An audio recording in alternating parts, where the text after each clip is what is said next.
Amigos, muy buenas tardes o muy buenas noches para quienes nos ven los domingos. Estamos muy contentos esta vez porque el programa Revelando la Historia hoy va a ser completamente histórico.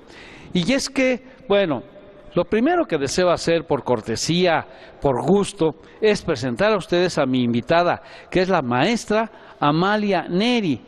Maestra, mucho gusto en que haya venido otra vez al programa. Arquitecto, muchísimas gracias por la invitación, de verdad me da mucho gusto y nuevamente le reitero las gracias. No, ¿de qué? Miren, amigos, la maestra Neri es cronista del municipio de Tetepango, Hidalgo. Es decir, es compañera nuestra del Consejo Estatal de la Crónica. Ya en este programa la maestra Neri ha estado ya en 2 ocasiones. Una ocasión que la entrevistamos a ella sola todo el programa y la otra ocasión fue hace un año con motivo del Congreso de Cronistas realizado en Pachuca. Pues bueno, miren ustedes, esta vez la maestra Neri viene porque acaba de asistir al Congreso de Cronistas de la ciudad de Zacatecas. Cada año se reúnen los cronistas mexicanos y esta vez se reunieron en la ciudad de Zacatecas, de donde va llegando prácticamente, porque esto apenas llegó el domingo. Miren, amigos, tengo el gusto de informarles a ustedes que a los cronistas hidalguenses les fue muy bien en Zacatecas. ¿Por qué? Por varios motivos. En primer lugar, porque los trataron como es la hospitalidad zacatecana. El gobernador y el cronista de Zacatecas, cuyos nombres daré en un momento, fueron muy obsequiosos, muy cuidadosos y muy amables con todos los visitantes. Y la maestra Neri y otros 2 hidalguenses más, ¿qué creen? Sacaron premios. Esto nos llena de orgullo y satisfacción, porque quiere decir que el cronista hidalguense tiene nivel para competir nacionalmente. A la maestra Neri le hicieron un reconocimiento por su trabajo que presentó con motivo del Congreso de Zacatecas. Miren ustedes, el Congreso se realizó en Zacatecas por varios motivos. El primer motivo es porque este año de 2014 se conmemoraron los 100 años de la batalla de Zacatecas. Entonces, el año pasado los de Zacatecas pidieron la sede del Congreso precisamente porque aparejaron ellos la conmemoración de esa batalla en que el general Francisco Villa, apoyado con generales de la talla del general Urbina y del general Felipe Ángeles, nuestro paisano, tomaron el último reducto de las fuerzas federales de Victoriano Huerta, que era Zacatecas. La batalla de Zacatecas fue decisiva para el triunfo de la revolución que inició don Venustiano Carranza, que se le ha llamado la Revolución Constitucionalista, y que fue para derrocar el régimen de Victoriano Huerta, que, como ustedes saben, este chacal había usurpado el poder, traicionado su prestigio militar, traicionado sus principios republicanos, y no solamente le quitó el poder a don Francisco I. Madero, sino que asesinó, así con esas palabras, a el propio Francisco Madero y a don José María Pino Suárez, que era el vicepresidente de la República. Entonces, don Venustiano Carranza proclamó el Plan de Guadalupe en Coahuila, en la hacienda de Guadalupe, y empezó la segunda revolución. Digamos que la primera fue la de Madero y la segunda la constitucionalista, y se vinieron sobre varias ciudades del centro del país para derrocar a Huerta. Precisamente en Zacatecas se dio la batalla decisiva. Ahí fue la última oposición que puso militarmente el gobierno de Huerta. Y como ganó precisamente Francisco Villa con Felipe Ángeles y con Tomás Urbina, pues a partir de ese momento quedó libre el camino para la toma de la Ciudad de México y la huida del Chacal Victoriano Huerta. Por eso es tan importante la batalla de Zacatecas. Pues en Zacatecas se da entonces el Congreso estos pasados días 27, 28, 26, 27, 28 de julio. Y pues la maestra Neri fue allá. Maestra, en primer lugar, después de darle bienvenida, cuéntenos usted, por favor, pues si no yo hablo mucho, sus experiencias y su impresión del Congreso de Zacatecas, en primer lugar. Mire, para empezar, las impresiones que me llevo del Congreso de Zacatecas, iniciaré por la bienvenida que nos dan, en este caso, el comité organizador, y la verdad, muy satisfactorio.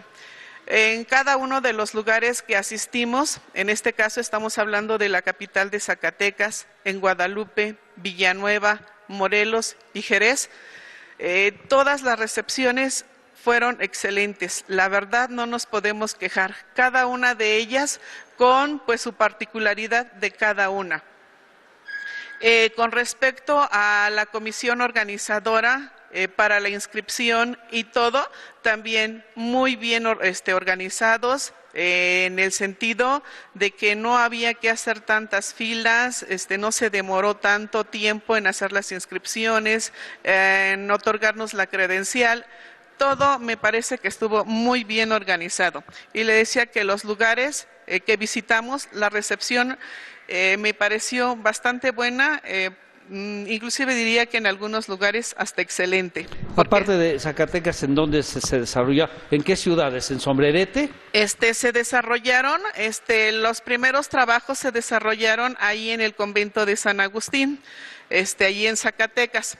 Posteriormente fueron en Guadalupe. Guadalupe. En el Museo de Guadalupe, y también se realizaron al siguiente día en Villanueva.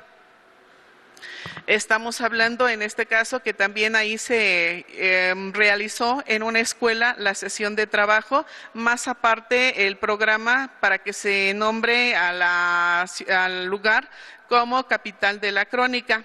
Además de nombrarse a todas las personas que asistimos, en este caso los cronistas, como huéspedes distinguidos. También otro de los lugares fue donde realizamos trabajos fue Jerez.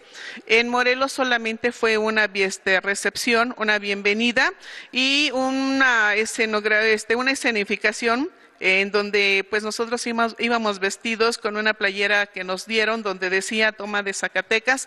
A los hombres les obsequiaron un sombrero y a las mujeres un rebozo.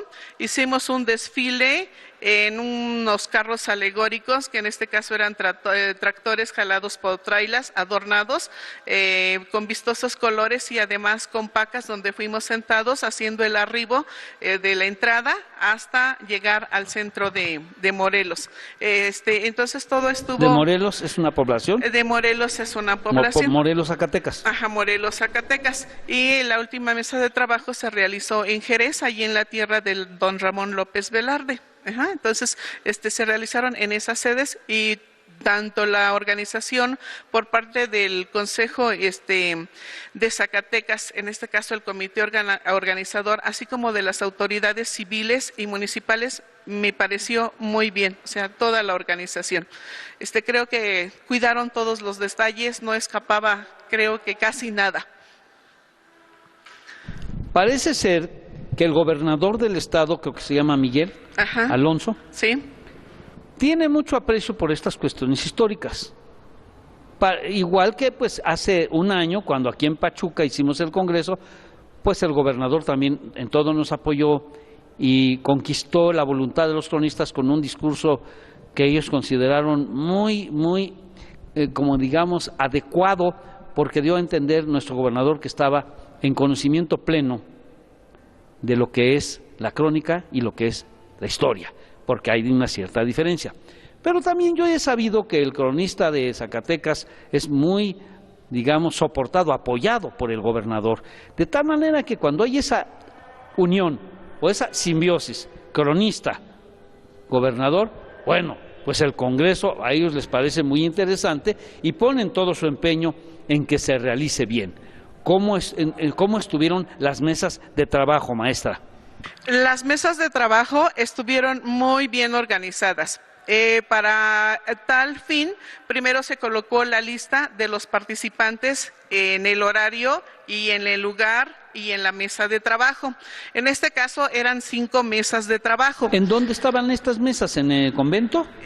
Las mesas de trabajo en el primer día, en este caso, se realizó en 2 partes, en 2 etapas. Una en San Agustín y la otra se realizó en Guadalupe. La primera fue por la mañana. En la mañana se cubrió un total aproximado de 8 personas y por la tarde realizamos el resto en el Museo de Guadalupe. Cada una de las mesas estaban organizadas de acuerdo a los temas. En este caso, la primer mesa correspondía a la batalla de Zacatecas en 1914. Sí, la maestra se refiere a que en las mesas, amigos, se tratan un tema. En una mesa se trata un tema, en la otra mesa tiene otro tema.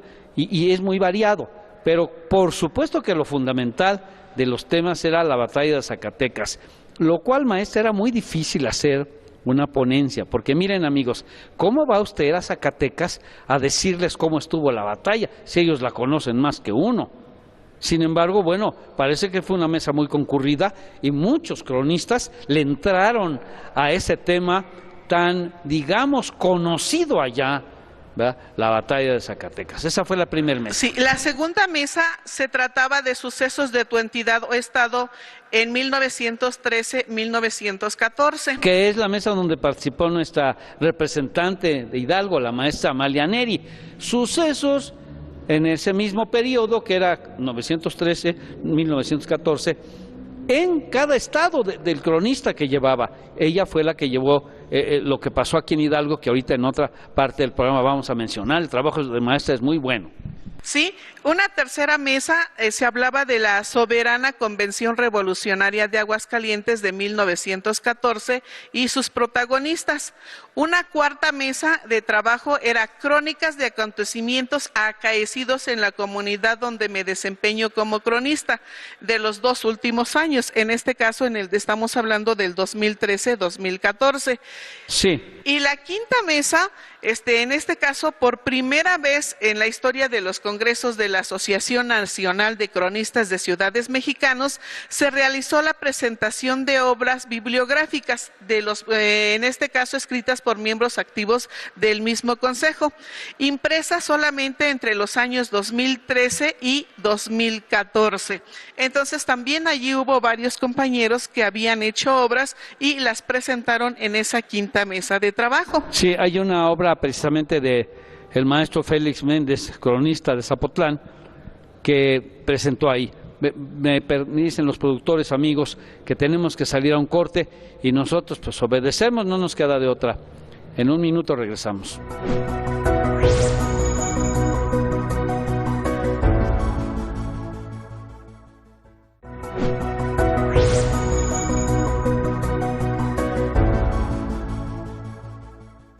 ¿Cómo fue, maestra, que tuvo usted la idea de hacer su excelente ponencia?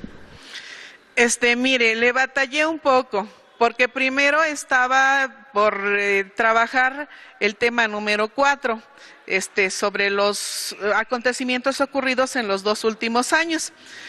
Ya llevaba 4 cuartillas, sin embargo, vi que mi trabajo no me satisfacía. Por lo tanto, cambié de tema. Vi aquí al archivo del Poder Judicial para ver qué bibliografía podía encontrar para realizar el tema.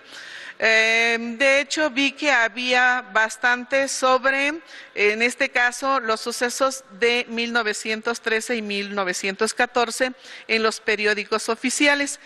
Es motivo por el cual me incliné hacia realizar este trabajo, pero primero vine para ver cuál era la bibliografía con la que contaba. Una vez que ya vi que había en la hemeroteca del archivo del Poder Judicial completitos, en este caso del año 1913 y 1914, los periódicos, fui sacando las fichas hemerográficas.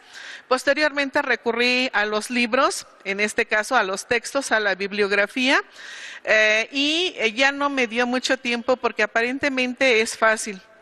pero ya no me dio tiempo, solamente revisé en este caso en el archivo del Poder Judicial lo que es correspondencia. Todavía había más información de esos tiempos, pero sí es un poquito tardado el estar haciendo tanto la ficha del trabajo y ya posteriormente hacer la investigación, porque una vez teniendo ya la referencia bibliográfica, pues ya todo lo demás es un poco más fácil, porque lo que cuesta en este caso es hacerse de la bibliografía, porque he notado que los trabajos que llevan un soporte, en este caso tanto hemerográfico como bibliográfico y de tradición oral sustentado, pues tienen mucha posibilidad de quedar en los primeros lugares. Entonces sí es importante realizar este trabajo.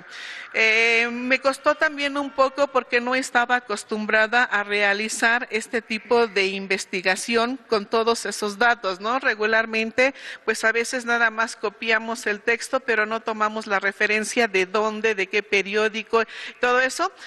Sin embargo, me costó un poco, al final ya se agiliza un poco porque ya se da uno como que la maña, se puede decir, para ir realizando todas estas actividades. Una vez que estuvo ya la información tanto hemerográfica como bibliográfica, ahora sí procedí a ir ordenando de manera cronológica todo lo que había encontrado en los documentos. Sin embargo, hice un primer borrador del trabajo de manera cronológica, pero como que lo vi que parecía una secuencia de efemérides o de noticias solamente.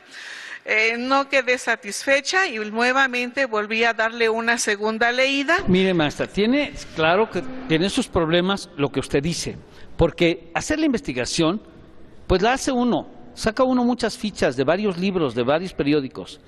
Aquí el problema es armarlas, y más que armarlas, maestra, como usted lo habrá visto, es involucrarlas en un contexto histórico general, porque muchas veces dice, por ejemplo, el profesor Manzano en sus anales, ¿no? Toma de Pachuca realizada por los militares fulano y mengano que duró 3 días. Bueno, sí, pero ¿y de dónde son? ¿A qué bando pertenecían? ¿Por qué llegaron a Pachuca? ¿Quién defendió Pachuca? Eso no lo trae, porque él a veces nomás cita el acontecimiento, y uno como historiador, como cronista, tiene que ese acontecimiento enmarcarlo en un contexto histórico, ¿verdad? Perdón, continúe usted. Sí, entonces le decía que posteriormente, pues eso es lo que sucede, ya que lo tiene, irlo enmarcando en un contexto histórico.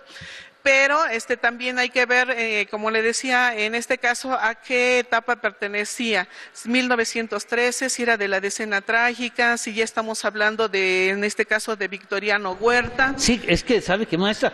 Es que los 2 años son tremendos. Sí. 1913 es, en febrero, la decena trágica, con el derrocamiento del presidente Madero y la llegada del usurpador. Sus repercusiones sobre Hidalgo, porque aquí hubo amigos y todavía hay una polémica muy, muy encendida en cuanto al gobernador que había en Hidalgo en el momento del cuartelazo de Huerta.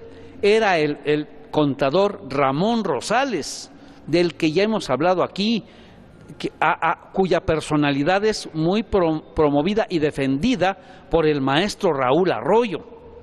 Pero hay otros historiadores como el maestro Luis Rubló que ataca, que critica la actuación de Ramón Rosales, porque Ramón Rosales, como quien dice, lo voy a decir en forma lo más suave posible, se acomodó a la caída de Madero para seguir siendo gobernador a pesar de que estaba en la presidencia pues un impostor, un usurpador. Él tiene sus argumentos, ¿no? Y Raúl Arroyo manifiesta que había que mantener cierta unidad revolucionaria en Hidalgo porque había costado mucho trabajo llegar al poder. Ramón Rosales era muy amigo desde años antes de don Francisco I. Madero. Por eso llegó a gobernador, entre otras cosas. Sucedió en la gubernatura a otro amigo de Madero, que era el notario Jesús Silva. Pero cuando Ramón Rosales es gobernador, se viene el cuartelazo y quizá podríamos decir, maestra, él debía haberse ido inmediatamente, bueno, o simplemente levantarse en armas. Claro que era muy peligroso, ahí estoy de acuerdo. Pachuca está a 100 kilómetros de la Ciudad de México. No está lejos, amigos. Don Venustiano Carranza, que también era gobernador de Coahuila cuando viene la usurpación de Huerta, él sí pudo levantarse en armas proclamando el Plan de Guadalupe, pidiendo a todo el país que se le uniera. ¿Por qué sí pudo? Porque estaba en Coahuila, allá está lejos. Para ir de de México a Coahuila, pues mandarle un ejército a castigarlo o a combatirlo, no era cosa de un día, ni de un mes, ni de 3 meses. En cambio, si el gobernador Rosales se levanta en armas en Pachuca, en 2 días están aquí un gran ejército del que viene de México y lo derrota inmediatamente. Aquí la estrategia era otra. La estrategia era quizá un poco de tipo legal. Sin embargo, a don Ramón no le funcionó el asunto, porque Huerta, que era un chacal, pero era muy vivo, se dio cuenta que no iba a funcionar con él un amigo de Madero. Y aunque no opuso resistencia, no confió en él. Y entonces Huerta lo mandó quitar y mandó a un coronel Sanguinés, que por cierto bastante se parece su apellido a su conducta, porque era muy sanguinario. Ese coronel Sanguinés fue el gobernador de Hidalgo durante la usurpación de Huerta. Y Ramón Rosales, pues quedó mal, el pobre maestra, quedó mal con los de aquí, porque pues lo criticaban de no haber combatido a Huerta. Con los huertistas quedó mal porque luego lo corrieron del país, sí, lo expulsaron de México. Entonces él quedó mal con los dos bandos y jamás pudo rehacerse políticamente. De hecho, Ramón Rosales a partir de ese momento murió políticamente. Y no era un hombre grande, debe haber tenido 40 y tantos años cuando fue gobernador, de tal manera que se pasó 30 años más de su vida en la inopia, o sea, ahora dicen en la banca, digamos, sin participar. Y lo que yo lamento mucho es que ni siquiera haya escrito sus memorias, porque él tenía todo el derecho, y el derecho histórico, de escribir su punto de vista. Bueno, ese es uno de los acontecimientos en Hidalgo, del asunto de la decena trágica. Pero viene después que se levanta en armas Venustiano Carranza, viene la revolución constitucionalista, y en Hidalgo, maestra, usted lo sabe, ahorita yo quiero leer un fragmento importante del trabajo de la maestra. Se da en Hidalgo varios levantamientos, surgen caudillos que hasta la fecha respetamos como revolucionarios. Por ejemplo, está Nicolás Flores en primerísimo lugar, están los hermanos Azuara, está don Francisco de P. Mariel, están otros elementos en la Huasteca, en la Sierra. En Hidalgo hay una gran molestia por la presencia de Huerta, y eso es lo que trata la maestra con mucha afinidad. A ver, ¿cuáles son sus impresiones de lo que sucedió aquí militarmente en Hidalgo, maestra? Mire, algunas cuestiones me llamaban mucho la atención. En este caso, por ejemplo, cuando todos los reos pasan a ser soldados. ¿Sí? Espérame, sí, eso es muy interesante. Me dice el dictador, mi amigo, que el productor, que por favor hagamos otra pausa. Y yo tengo que obedecer. Pero ahorita que lleguemos, inmediatamente toma usted su tema ese que me gusta mucho. Sacaron a los presos de la cárcel y los obligaron a ser soldados. Imagínense. Menos los que estaban condenados a muerte. Esos no. Pero de ahí más todos. Pasaron de presos, como dice la maestra en su trabajo, a Juanes.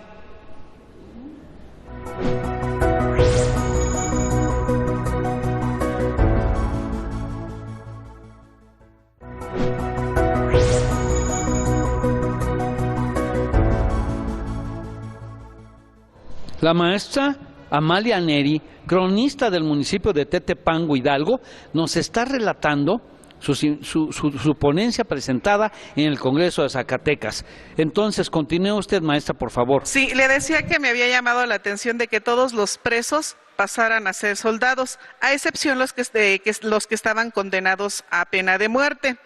Algo que también me llamaba muchísimo la atención es que todos los profesores en aquel tiempo llamados preceptores que impartían clases en las escuelas, también se les tenía que instruir de manera militar, además de portar el uniforme, y también tenían un grado, en este caso, dentro de lo que es la cuestión militar. Eso también me Eran capitanes, ¿verdad? Ajá, eran ascendidos a capitanes. Eso también me llamaba mucho la atención en este sentido.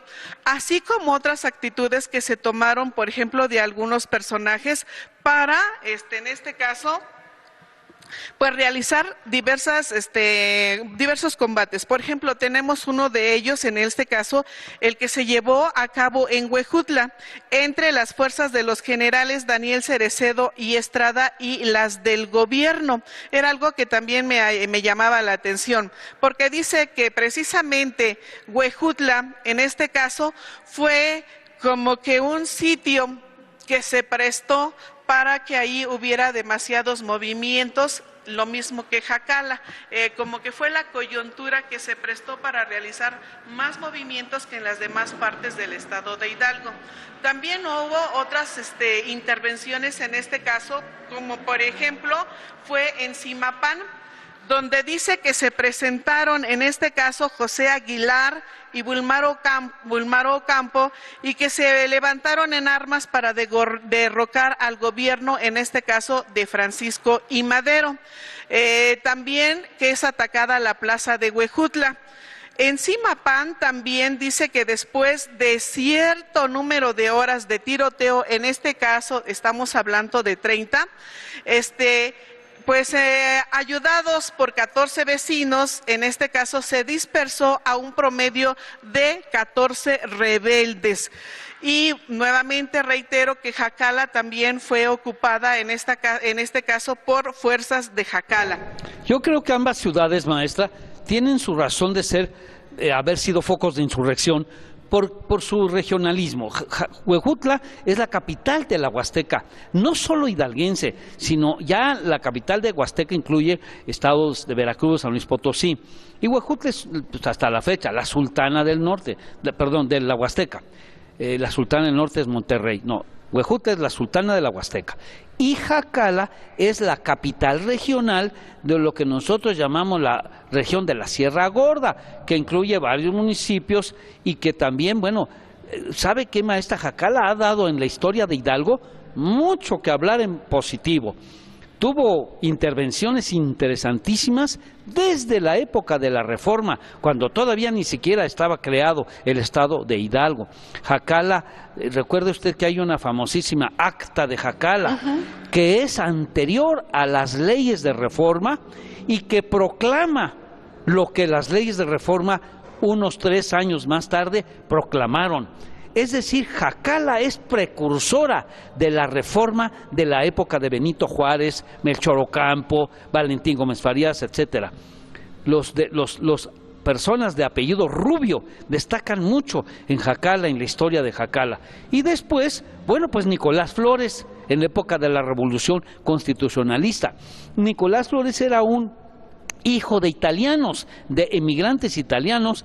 Su papá se llamaba Domenico Fioro, que quiere decir Domingo Flores en italiano, y él se llamaba Niccolò Fiore, es decir, Nicolás Flores, pero claro, él ya nacido en México, en Jacala, nacido en esta zona y con una gran cultura, siempre estuvo al frente de hombres, fue un hombre líder, fue un hombre con cierta inteligencia y cierto poder, que llegó a ser gobernador del estado de Hidalgo con una destacadísima actuación. Yo creo, amigos historiadores que nos ven en el programa, amigos cronistas de la Sierra Gorda, que nos está haciendo falta, maestra, una excelente biografía del general Nicolás Flores. Niccolò Fiore, su nombre italiano. Nos hace falta, hay mucho que escribir, mucho que investigar para darle su verdadero valor. Ahora, también por supuesto, criticar, juzgar su actuación, porque la historia no solamente es un acto de premiación, la historia es un acto de juicio. Y tenemos que aprender de los grandes hidalguenses como Nicolás Flores. Sí, maestra. Sí, pues de hecho también retomando lo que usted decía, Nicolás Flores, por ejemplo, en octubre de 1913, instala en este caso su capital en Jacala. Y posteriormente, en julio de 1914 en Zimapán, y también en julio de 1914 en Actopan. Sí, amigos, Actopan, Zimapán y Jacala han sido en la historia, en esta época revolucionaria, capitales provisionales del estado de Hidalgo, lo cual sucede también a nivel nacional. Recuerden ustedes que ha sido capital de México, pues Guanajuato, cuando Juárez huyó y el gobernador Manuel Dublán le dio una acogida ahí en Guanajuato, pues Guanajuato fue declarada capital. También ha sido capital San Luis Potosí al término de la guerra contra el imperio, y también fue capital provisional de México tanto en época de Juárez Veracruz como en la época también de Venustiano Carranza. O sea, eso es muy común, que los líderes declaren capitales del país, o en este caso de Hidalgo a la ciudad en donde se están asentando. Y bueno, ese es un dato curioso importante. Huejutla, Jacala, Zimapán y Actopan han sido en la historia de Hidalgo capitales provisionales. Pachuca no se encela. Pachuca siempre ha sido la capital, porque aquí siempre estaba un gobernador. ¿Cuál? Pues del bando que fuera. Porque, por ejemplo, Nicolás Flores declara capital Zimapán y luego Actopan, porque aquí había un gobernador huertista.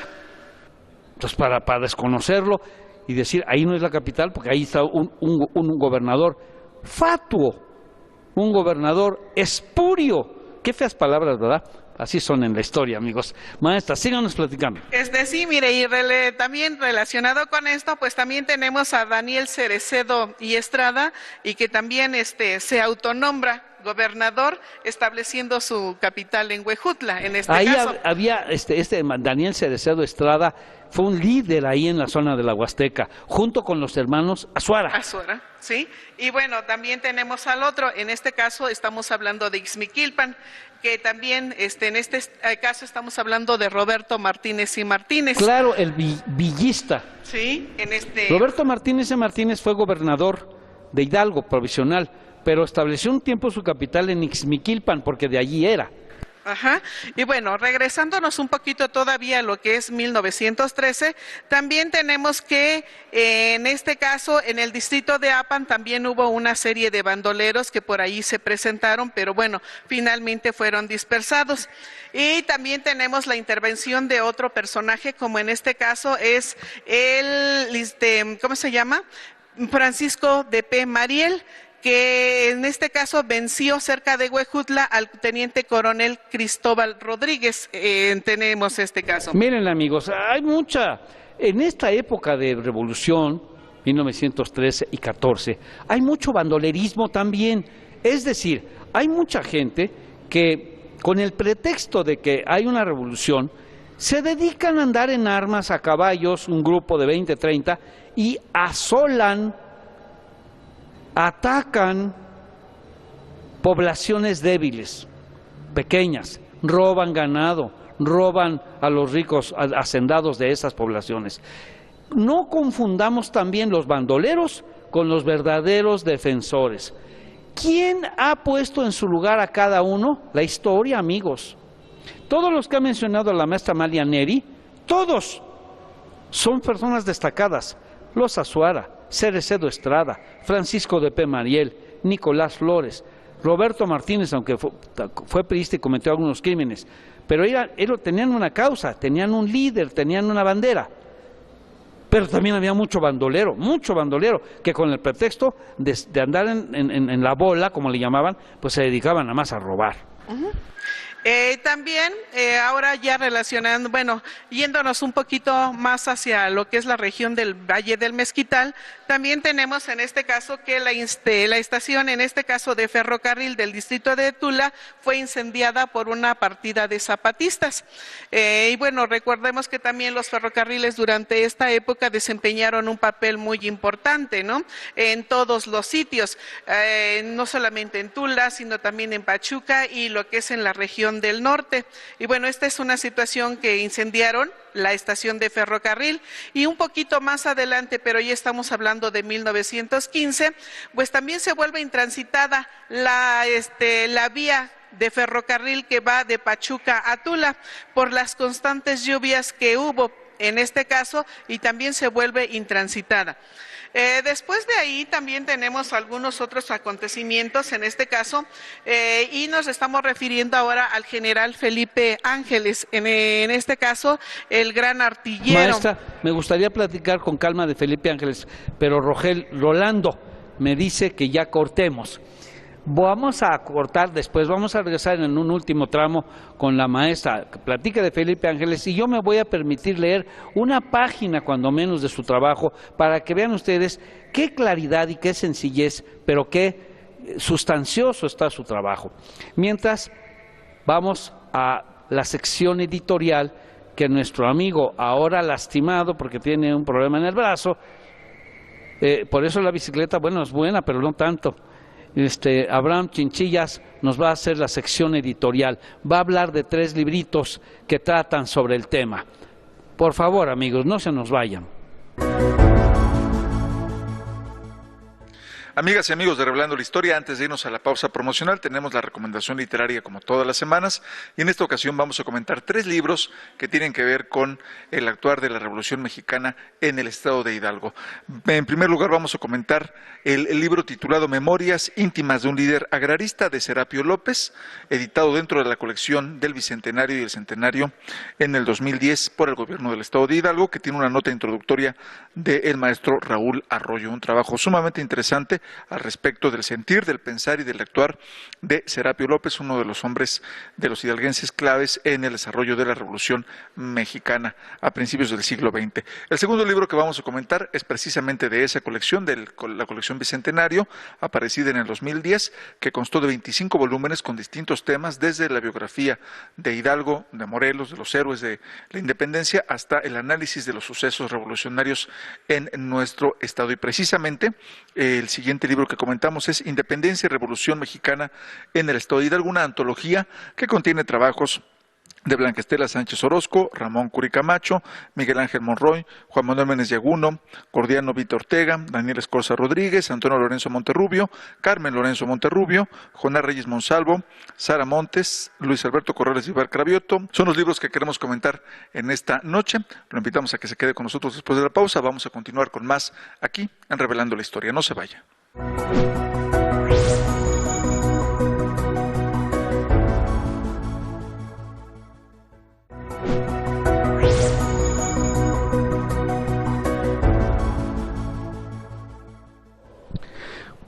Amigos, la maestra Amalia Neri, cronista de Tetepango, premiada en el Congreso de Cronistas de Zacatecas, nos está platicando de su trabajo y nos va a decir ahora algo del general, del gran Felipe Ángeles. Aquí en el periódico oficial del gobierno del estado encontramos que decía que en la Ciudad de México circulaba la noticia de que el general Felipe Ángeles desconoció al gobierno del general Huerta y de que había sido nombrado ministro de guerra en el gabinete provisional del primer jefe, don Venustiano Carranza, ¿sí? También ya después de que en este caso es nombrado como parte del gabinete del general Venustiano Carranza, también encontramos otro texto que dice que Felipe Ángeles se presenta ante el general Venustiano Carranza, y le lee un manifiesto que va a publicar invitando a todos los alumnos del Colegio Militar de México para que se unan a combatir al general Huerta. Sin embargo, en este caso, pues él sale muy triste y muy desconsolado, ya que el general le dice que si él quiere publicarlo, él sería el indicado. Entonces, por esa situación, ante esta iniciativa que tiene él de su manifiesto, pues sale muy triste, muy desconsolado. Mire, lo que pasa es que Felipe Ángeles era un hombre muy bueno. Y don Venustiano Carranza era un viejo zorro lobo, que cuidado, alguien se atreviera, digamos, a figurar más que él. El manifiesto que Felipe Ángeles quería publicar era dirigido a los alumnos del Colegio Militar en la Ciudad de México, que habían sido sus alumnos. Él fue director del Colegio Militar. Y un manifiesto firmado por Felipe Ángeles hubiera causado gran impacto entre los exalumnos del colegio, o sea, entre el Ejército Federal de Huerta, y muchos hubieran pasado del lado del Venustiano. Pero don Venustiano era muy celoso y un poco soberbio, y él no iba a permitir que Felipe Ángeles firmara un manifiesto, y le dijo: en primer lugar le diré que en caso de que decidamos publicar eso, quien lo firmará será yo. Bueno, es el colmo. Yo creo que ahí empezó el distanciamiento entre Felipe Ángeles y don Venustiano, que terminó porque también fue apoyado por Álvaro Obregón, que no quería a Felipe Ángeles ahí porque le hacía sombra, y entonces entre los dos decidieron mandárselo a Francisco Villa, que se vaya con Villa, así viendo a Villa con cierto desprecio. Lo que no imaginaron es que de los 3 ejércitos que tuvo el ejército constitucionalista, las 3 divisiones, la división de Oriente, la división del Norte y la división de Occidente, la que primero llegó a la Ciudad de México, precisamente por haber tomado Zacatecas, fue la del norte, la de Francisco Villa, con Felipe Ángeles a un lado. Y todos sabemos que si no hubiera sido por la participación de Ángeles en esa batalla, no hubiera habido el triunfo que hubo. Entonces, la historia pone a cada quien en su lugar.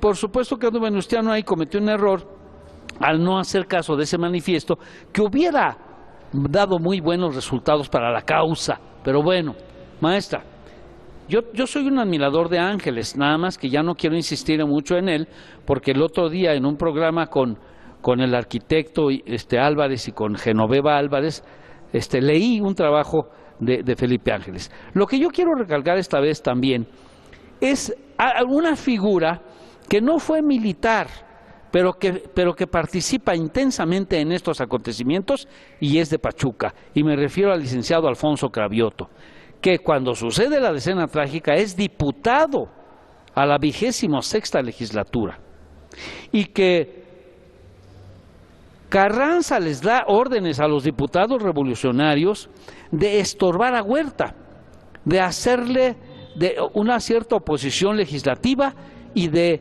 echarle a perder sus negociaciones para pedir préstamos a países para la guerra.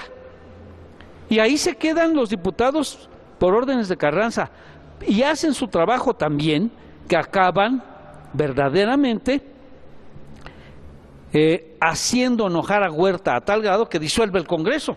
Les dice: bueno, manda al ejército a tomar el Congreso, y muchos de los diputados van a la cárcel, entre ellos don Alfonso Cravioto, el pachuqueño, va a dar a la cárcel durante unos meses, hasta que logra escapar porque le ayudó un celador, e inmediatamente se va al norte. Alfonso Cravioto se incorpora a las filas de Carranza. Claro que él no era un militar, no iba con pistolas ni nada, él era un intelectual de primerísimo nivel, y entonces lo que hace es se convierte prácticamente en uno de los principales asesores legales y culturales y jurídicos de don Venustiano Carranza. Participa con él en Veracruz y en otras partes, y después participa en la elaboración de la Constitución de 1917.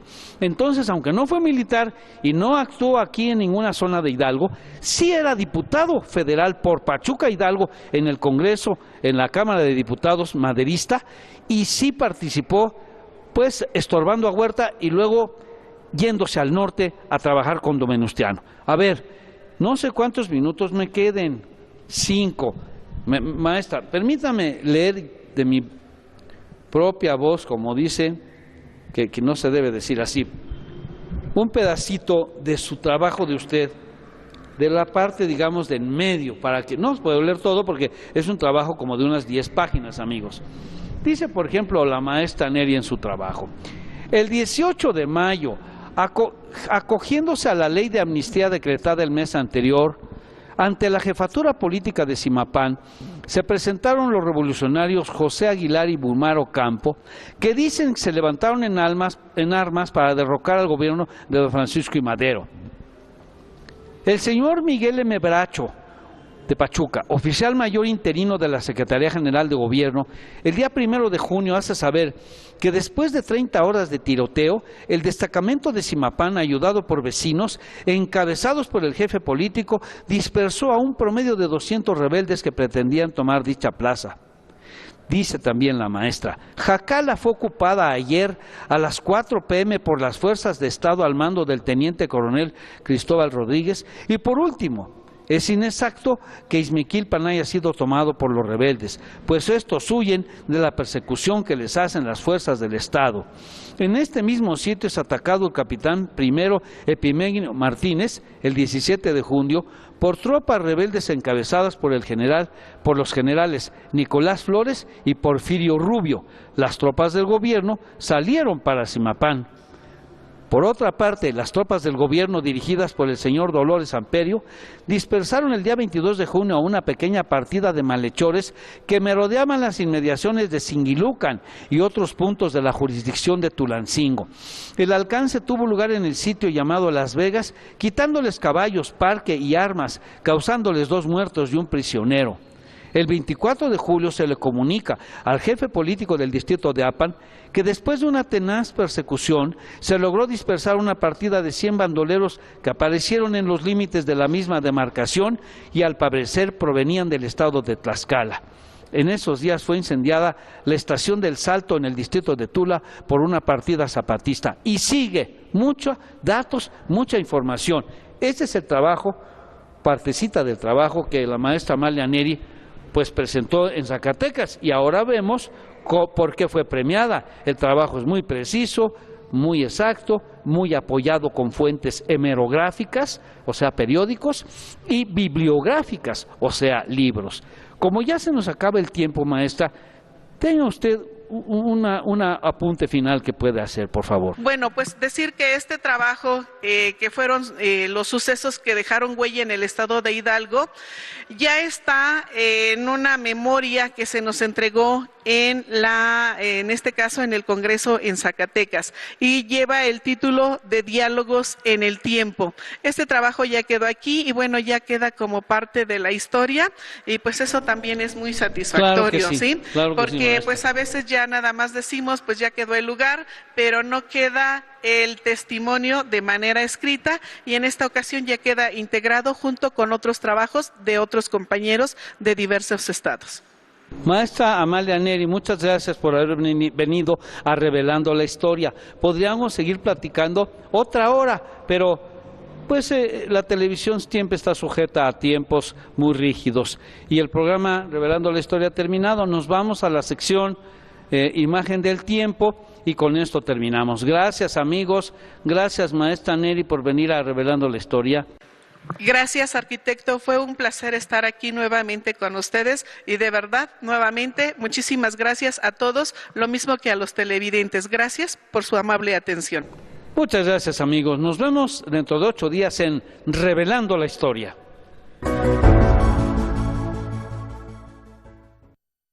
Amigos, muy buenas noches. Aquí estamos en la sección de la imagen de la historia, en Revelando la Historia. Imagen del pasado, perdón. Miren ustedes, a ver si me hago lo más posible que pueda. Este es el restaurante Prunetti. Aquí en la puerta dice Restaurante Prunetti. Este era un restaurante del Hotel Prunetti que había puesto en Pachuca el italiano Luigi Prunetti a principios del siglo XX. En esta casa que había construido el político Ramón Riverol, pero que al caer el general Rafael Cravioto, pues como Riverol era su secretario de gobierno, también cayó con él, y entonces vendió la casa y se marchó a la Ciudad de México. Tenía apenas unos 5 años viviendo en esa casa, el señor licenciado Ramón Riverol, pero la compró el italiano Luigi Prunetti y la convirtió en un hotel. Aquí vean ustedes cómo está, pues las sillas estas con brazos y todas sus piezas redondeadas, las mesas con manteles un poquito largos, las meseras y los meseros muy bien uniformados. Había todo una ceremonial. Pues fíjense ustedes, amigos, que en este restaurante Prunetti fue donde se reunieron los conspiradores para derrocar el régimen de Porfirio Díaz en la capital y de Pedro L. Rodríguez en Pachuca, los regímenes porfiristas. Y el punto de reunión de los conspiradores era el hotel del restaurante Prunetti del hotel del mismo nombre. ¿Quiénes eran los conspiradores? Aquí se reunieron el notario Jesús Silva, don Ramón Rosales, Abel Cerratos, los hermanos Castrejón, Miguel Bracho, el otro amigo Bracho, y todos ellos conspiraron. Estaban con Madero, estaban a morir con Francisco Madero. Claro que el gobierno del general Díaz los quería apresar. Y el 19 de noviembre de 1910, un día antes de que estallara la Revolución Mexicana, la Policía Federal vino por ellos y se los llevó a todos, menos al notario Jesús Silva, que no lo encontraron. Se los llevó a la cárcel de Belén, a México. Después el notario Jesús Silva voluntariamente se entregó porque no quería estar él afuera de la cárcel si sus amigos estaban adentro. La cárcel a estas personas afortunadamente no les duró mucho, es decir, estuvieron apenas unos meses, porque ustedes saben que meses más tarde del 10 de noviembre, pues cayó el régimen de Díaz cuando don Porfirio se fue en el Ipiranga, un barco así llamado, rumbo a París, a donde padeció sus últimos días y murió. Y en Pachuca triunfó la revolución, y en México triunfó la revolución más o menos 6 meses después. Regresaron todos. De los que conspiraban, 2 fueron gobernadores, notario Jesús Silva y Ramón Rosales. Pero el dueño, el italiano Luigi Brunetti, dijo: adiós, yo no me quedo aquí, para nada. Y entonces vendió la finca a una familia de Huauchinango y se marchó, todavía no sabemos a dónde. A lo mejor se regresó a Italia, pero le dio mucho miedo la cárcel, padeció mucho la cárcel. Bueno, pues este es el restaurante del Hotel Brunetti, amigos, donde se conspiró contra el régimen de Díaz, lugar histórico.